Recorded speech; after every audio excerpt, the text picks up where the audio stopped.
মোৰ এটা সন্দেহ হৈছে বোধ কৰোঁ আপোনালোকৰো চিন্তা চৰ্চাই বিবেকে তেনেকুৱাই কথা বিচাৰি পাব আৰু তেনেকুৱাই আচলতে আমাক বুজোৱা হৈছে সেই ভিডিঅ'টোৰ দ্বাৰা এজন সাধাৰণ সৰু মানুহেও বিচাৰি পাব যে তাত কিবা এটা আছে মই খোলাখুলিকৈ ক'ব খুজিছোঁ প্ৰথমে যদি আপোনালোকে দেখা নাই এই ভিডিঅ'টো চাই লওক গৰিমা বাইদেৱে ইতিমধ্যে জুবিন গাৰ্গৰ পেজৰ পৰা আহি তেওঁ ৰাইজলৈ এটা অনুৰোধ কৰিছে কান্দি কান্দি যে মেনেজাৰ সিদ্ধাৰ্থ শৰ্মাক আপোনালোকে অসমলৈ আহিবলৈ দিয়ক জুবিন গাৰ্গৰ লগত কাৰণ জীৱিত কালত জুবিন গাৰ্গে এটা টোপো হেনো বোলে পৰিব দিয়া নাছিল সিদ্ধাৰ্থ শৰ্মা নহ'লে হেনো বোলে তেওঁ কৰিব নোৱাৰিব এটা সাংঘাতিক মানে কনফিউজনছ তেওঁ ৰিকুৱেষ্ট কৰিছে আপুনি যদি কেতিয়াবালৈ মোৰ ভিডিঅ'টো পায় বাইদেউ যিয়ে বুলি নকৈছোঁ আপোনাক প্ৰথম দেখিলোঁ আপুনি এনেকৈ পেজত আহি কিবা কথা কোৱা আজি জুবিন গাৰ্গৰ পেজত আহি আপুনি প্ৰথমবাৰ আপোনাৰ কিবা এটা বক্তব্য প্ৰকাশ কৰিছে তাকো সন্দেহৰ দৃষ্টি আপুনি অসমীয়া ৰাইজৰ মাজলৈ ঠেলি দিলে আপুনি ৰিকুৱেষ্ট কৰিলে সিদ্ধাৰ্থ শৰ্মা মেনেজাৰজনক জুবিন গাৰ্গৰ ডেড বডিৰ লগত অসমলৈ আহিবলৈ দিয়ক সিদ্ধাৰ্থ শৰ্মা নহ'লে জুবিন গাৰ্গৰ আধৰুৱা কামখিনি আপুনি কৰিব নোৱাৰিব মই সুধিছোঁ ৰাইজ আপোনালোকৰো মতামত জনাব সিদ্ধাৰ্থ শৰ্মা এজন মেনেজাৰ আছিল নে সিদ্ধাৰ্থ শৰ্মা জুবিন গাৰ্গৰ CPU আছিলে যি হাৰ্ড ডিস্ক আছিলে মাডাৰ বৰ্ড আছিলে নে প্ৰডিউচাৰ আছিলে তেওঁ কিবা কৰি পেলাই মানে দিছিলে গোটেইখিনি মানে সজাই পুৰাই কি ভাষাৰে মই ক'ম জুবিন গাৰ্গ এজন জাষ্ট সুৰকাৰ আছিলে য'ত সিদ্ধাৰ্থ শৰ্মাই গোটেইখিনি মেকিং প্লানিং কৰি মেলি এওঁক দিছিল কণ্টেণ্টটো এইটো বনা এনেকৈ কয় এনেকৈ গা তেওঁ কৰিছিল মানে জুবিন গাৰ্গ এজন খালী সুৰকাৰ মানে এজন কণ্ঠৰ গৰাকী আছিলে তেওঁ এজন বাকী একো নাই থাৰ্ড ক্লাছ আছিল গোটেইখিনি এই ফিল্ম বনোৱা কিবা এইবিলাক স্ক্ৰিপ্ট বনোৱা এইবোৰ যিমানবোৰ বিবেক বুদ্ধিত আছিল জুবিন গাৰ্গ একো নাই সকলোবোৰ সিদ্ধাৰ্থ শৰ্মাহে আছিলে মই সুধিছোঁ আপোনাৰ ইমান দৰদ সিদ্ধাৰ্থ শৰ্মাৰ কাৰণে কিয় হ'ল বাইদেউ বেয়া নাপাব এই সময়ত আজি এষাৰ কথা কওঁ যে জুবিন গাৰ্গ আপোনাৰ গিৰিয়েক কেৱল নহয় তেওঁ গোটেই অসমৰ সম্পদ হয় তাত আপোনাৰ ব্যক্তিগত একো নাই তেওঁ ৰাইজৰ অসমীয়াৰ গতিকে আপুনি তেনেধৰণৰ কথা কি স্বাৰ্থত ক'লে মই সুধিছোঁ যদি জুবিন গাৰ্গৰ ঠাইত সিদ্ধাৰ্থ শৰ্মাৰ মৃত্যু হ'লহেঁতেন তেতিয়া আপুনি কি কৰিলেহেঁতেন তেতিয়াও আপুনি ক'লেহেঁতেন নেকি যে জুবিন গাৰ্গ এতিয়া আৰু গোটেই জীৱনটো তাৰ অসাৰ হ'ব সি একদম একো কৰিব নোৱাৰিব আমাৰ সিদ্ধাৰ্থ শৰ্মা আছিল গোটেই কামখিনি তেওঁ চম্ভালি আছিল আপুনি তেনেকৈ ক'ব নেকি সিদ্ধাৰ্থ শৰ্মা এজন মেনেজাৰ আছিল যোনে কেৱল টকা পইচাখিনি মেনেজ কৰি আছিলে তাত ভাল দৰমহা খাই আছিল আদাৰ দেন সি একো কৰা নাছিল যদি সি কিবা কৰিছিল আপোনাৰ গিৰিয়েকৰ যিমানবোৰ চৰিত্ৰত মানুহৰ কটু বাক্যৰে তেওঁক ঠোকা খোৰোকা কৰিছিল প্ৰতিবাদ কৰিছিল আমিও কৰিছিলোঁ সেইবোৰ দুষ্কৰ্মৰ পৰা তেওঁক বিৰত কৰাব পাৰিব লাগিছিল সেইকাৰণে কৈছোঁ জুবিন গাৰ্গে হাজাৰ কিবা বিতৰ্কিত মন্তব্য কৰিছে যদিও সেয়া আমি ধৰি ৰখা নাৰাখোঁ এজন ব্যক্তিৰ মৃত্যুত সকলোবোৰ ছাই হৈ যায় কেৱল তেওঁ ভাল গুণবোৰ মানুহে প্ৰচাৰ কৰে হৃদয়ত ধৰি ৰাখে জুবিন গাৰ্গে যদি কিবা কৈছিলোঁ সেয়া আমি বাৎসল্যস্বৰূপ বুলিয়েই কিবা আপোন মানুহে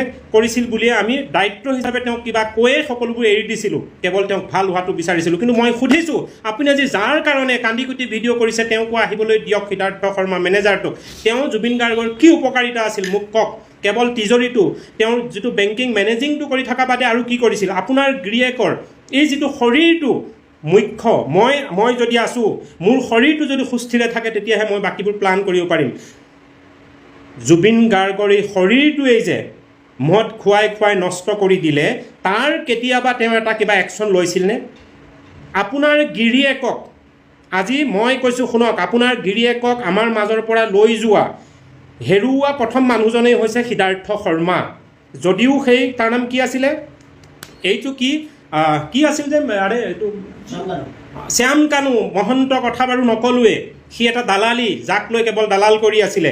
এই মেনেজাৰ যিজন, যাৰ কাৰণে আজি আপুনি কান্দি কাটি ভিডিঅ' কৰিছে, তাক আহিবলৈ দিয়ক। মানে সি নহ'লে আপোনাৰ জীৱনত ক'ৰবাত শূন্যতা হ'ব নেকি? জুবিন আপোনাৰ জীৱনৰ কাৰণে এটা শূন্য আছিল নেকি? তাকেই আপুনি ক'ব খুজিছে নেকি? বেয়া নাপাব, মাৰ্জনা কৰিব, এয়া আমাক ভাবিবলৈ বাধ্য কৰিছে। আপোনাৰ ইমান আদৰৰ মৰমৰ বা আচ্ছা, আপুনি আৰু এটা কথা ক'ব খোজে নেকি যে আজি জুবিন গাৰ্গৰ যি অন্ত্যেষ্টিক্ৰিয়া, এই গোটেই কাৰ্যখিনি সেই মেনেজাৰটো নহ'লে তথা জুবিন গাৰ্গৰ তিজৰি ধনখিনি নহ'লে অসমবাসীয়ে কৰিব নোৱাৰিব? আজি অসমৰ অলিয়ে গলিয়ে প্ৰতিজন মানুহেই যে কান্দিছে, এয়া যে কৰি আছে, কি আপোনাৰ মানে উপাৰ্জনৰ টকা সেই মেনেজাৰটো ধন তিজৰিৰ পৰা টকাৰ আশাত কোনোবাই কৰিব বুলি আপুনি ভাবিছে নেকি? তেওঁ আদ্য স্বাৰ্থৰ কাৰণে কি সেই সি আহি তিজৰিটো খুলি দিলেহে আদ্য স্বাৰ্থ হ'ব, আপুনি তেনেকুৱা বুজাবলৈ বিচাৰিছে নেকি বাইদেউ? অসম চৰকাৰেও যদি নকৰে, অসমীয়া মানুহে সেয়া কৰিব, তেতিয়াহ'লে আপুনি কেনেকৈ ক'লে? আৰু আপুনি এই কথা কেনেকৈ ক'বলৈ পাৰিলে যে জুবিন গাৰ্গৰ আধৰুৱা কামখিনি সি নাহিলে কৰিব নোৱাৰিব? কি আধৰুৱা কাম সি কৰিব? সি কোন ঘণ্টা হয়? তাৰ কি আছে? কেৱল মেনেজাৰটো বাদে, পইচা গন্তি কৰাৰ বাদে তাৰ আৰু কি অকাত আছে সুধিছোঁ? না সি এজন গীতিকাৰ, সুৰকাৰ, নাট্যকাৰ, কিবা কি? সি কি নে আপোনাৰ ইমান মৰম দৰদ কিয়? প্ৰশ্ন মই নহয়, গোটেই অসমীয়াই কৰিব। বেয়া নাপাব, মাৰ্জনা কৰিব। আপোনাৰ পৰা এই ভিডিঅ'টো আমি আশা কৰা নাছিলোঁ। মই আকৌ সুধিছোঁ, যদি জুবিনৰ ঠাইত সিদ্ধাৰ্থ শৰ্মা যদি মৃত্যু হ'লহেঁতেন, তেতিয়াহ'লে কি আপুনিও হয়তো হাফ ফেল হৈ ছুইচাইড কৰি দিলেহেঁতেন নেকি? নে জুবিন গাৰ্গৰ জীৱনটো অসাৰ হৈ গ'লহেঁতেন নেকি? এনেকুৱা ক'ব খোজে নেকি? আজি জুবিন গাৰ্গ গুচি গ'ল যেন আপোনাৰ গাত বিশেষ একো ওজন ভাগি পৰা নাই, পাহাৰ ভাগি পৰা নাই। কেৱল জুবিন গাৰ্গৰ ডেড বডিটোৰ লগত সিদ্ধাৰ্থ শৰ্মা অহাটোহে আপোনাৰ কাৰণে বৰ উল্লেখযোগ্য হৈছে। কিয়? কি আধৰুৱা কাম আহি সি কৰিবহি? তাৰ কি কোৱালিটি আছে? জুবিন গাৰ্গৰ জমা তিজৰি পইচাখিনি কেৱল হয়তো আপোনাক দিব, তাত বাদে আৰু আপুনি কি আশা কৰে তাৰ পৰা? কুৱেশ্যন কিন্তু আপুনিয়ে প্ৰকাশ কৰিছে। মাৰ্জনা কৰিব, আমাৰ অন্তৰে মুখেৰে সেই কথাষাৰ ক'ব খোজা নাই। ঈশ্বৰে নকৰক তেনেকুৱাই যাতে আমি দেখিবলৈ শুনিবলৈ নেপাওঁ কালিলৈ। সিদ্ধাৰ্থ শৰ্মাৰ প্ৰতি আপোনাৰ ইমান কিয় দৰদ? জুবিন গাৰ্গ আপোনাৰ গিৰিয়েক, কেৱল গিৰিয়েক নাছিল, আপোনাৰ ব্যক্তিগত প্ৰাপ্য অধিকাৰ নাছিল। জুবিন গাৰ্গ অসমৰ সম্পদ হয়। আজি জুবিন গাৰ্গৰ এটা টকাও নালাগে, সিদ্ধাৰ্থ শৰ্মাৰ তিজৰি চাবিও আমাক নালাগে। জুবিন গাৰ্গক জীয়াই ৰাখিবলৈ, তেওঁ আদ্য শ্ৰাদ্ধ পাতিবলৈ, জুবিন গাৰ্গৰ আধৰুৱা কামখিনি কৰিবলৈ সিদ্ধাৰ্থ শৰ্মাৰ কোনো অকাত নাই, কোনো কোৱালিটি নাই। আপুনি যাৰ কাৰণে ইমান অনুনয় বিনয় কৰিছে, ৰাইজক কিন্তু আপুনি বহু প্ৰশ্ন মুখামুখি কৰি দিছে। দয়া কৰি যদিও কিবা আপুনি ভাবিছিল, ভাবি কৈছে, এই কথাবোৰ আপুনি আৰু আগলৈ যেন নকয়। জুবিন গাৰ্গৰ মৃত্যুত এক ডাঙৰ ৰহস্য আছে, আৰু এই ৰহস্যত শ্যাম কানু মহন্ত তথা আপোনাৰ মেনেজাৰজন, মই নকওঁ যে আপোনাৰো ক'ৰবাত সহযোগ আছে নেকি, এই কথাষাৰ নকওঁ, কিন্তু বাধ্য নকৰোৱাব মানুহক। শ্যাম কানু মহন্ত আৰু আপোনাৰ মেনেজাৰ সিদ্ধাৰ্থ শৰ্মাই কাৰোবাৰ হুকুমত জুবিন গাৰ্গক হত্যা কৰিছে। নহ'লে শ্যাম কানু মহন্তই ইমান কেয়াৰলেছ হৈ তেওঁক কিয় পঠিয়াই দিছিল? আকৌ কৈছোঁ, মানিছোঁ, শ্যাম কানু মহন্ত বিজনেছ পাৰ্পছত তেওঁ বিজি থাকিল, তেওঁ নেগুৰত ধৰি থাকিব নোৱাৰে। জুবিন গাৰ্গ সৰু ল'ৰা নহয়। কিন্তু আপুনি যাক লৈ ইমান আজি আশা কৰিছে, সেই মেনেজাৰজন, তেওঁ কিয় পিছৰবাৰ যিবাৰত গৈ তেওঁ সলিল সমাধিক খেদিলে নিজৰ জীৱনটো, বিনা ছেফ জেকেটত তেওঁ কিয় সাঁতুৰিবলৈ যাবলৈ দিলে? কিয় গৈছিল? যদি বাধা কৰিছিল, তাৰ ভিডিঅ' কিয় নাই?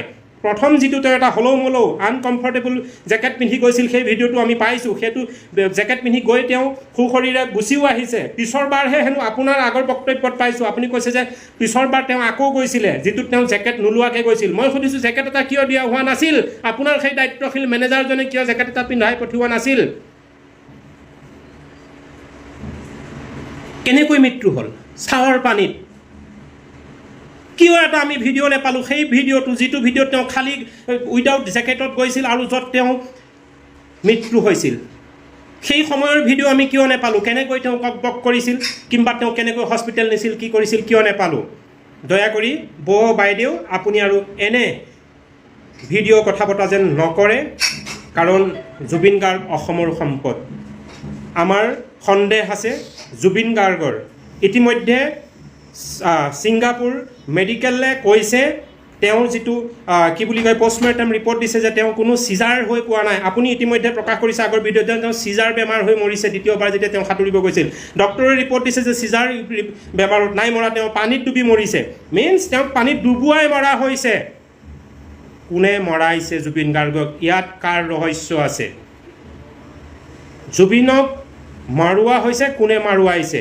য'ত শ্যামকানু মহন্ত আৰু আপোনাৰ মৰমৰ সেই সিদ্ধাৰ্থ শৰ্মা মেনেজাৰজনক দ্বাৰা মৰোৱা হৈছে। জুবিন গাৰ্গ জীয়াই থাকিলে কাৰ এনে ক্ষতি হোৱাৰ আশংকাত জুবিন গাৰ্গক হত্যা কৰোৱা হৈছে? ইয়াৰ ৰাইজৰ মাজলৈ এৰিলোঁ। দয়া কৰি আপুনি এনেধৰণৰ বক্তব্যসমূহৰ পৰা দূৰত থাকিব। ৰাইজ আপোনাৰ খবৰ মতামত আশা কৰিলোঁ।